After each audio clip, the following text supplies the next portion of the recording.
মিথ্যা মামলার কারণে আমাদেরকে এখানে হয়রানি করতেছে, আশেপাশে যারা আছে সবাইকে হয়রানি করতেছে, এমনকি টাকা চাইলে আরও মারধর করতেছে, গুন্ডা ফান্ডা আনতেছে। আমরা এটার জন্য সুস্থ বিচার চাই, তাকে আইনের আওতায় আনা হোক। বায়েজিদ থানার প্রতারক চক্রের সদস্য নাসিমার খপ্পরে পড়ে নিঃস্ব অনেকেই থানায় অভিযোগ দিয়ে মিলছে আইনি সহায়তা। অভিযোগ ভুক্তভোগীদের। বিস্তারিত শান্তা ইসলামের তথ্যচিত্রে।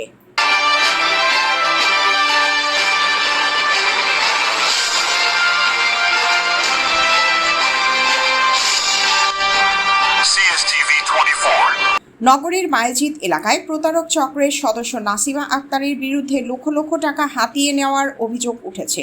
প্রতারণার শিকার নিঃস্ব হয়ে পথে বসেছেন অনেকেই। এরই মধ্যে অনেকেই থানায় অভিযোগ দিয়েও সঠিক বিচার পাচ্ছে না, উল্টো মিথ্যা মামলা দিয়ে হয়রানির অভিযোগ উঠেছে।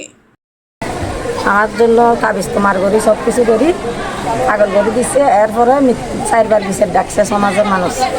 4বার বিচার ডাকার পরে আমি হাজিরেছি। এরপরে আমার জন্য মামলা করছে। মামলা করার পরে দোকান যাইরে পুলিশে হামলা করছে। হামলা করার পরে আমি থানায় আসছি। ওখানে উল্টো মামলা দিয়ে উল্টো মামলা দিই আর মান সম্মান হানি করার আর হরানি করার পরে এটা থানার ডাহাইয়ে থানা তাইসার অপমানি করার মিথ্যা মামলা দিয়ে আনলো প্রতারণা করার বিচার চাই। এই ইয়ার বিচার চাই।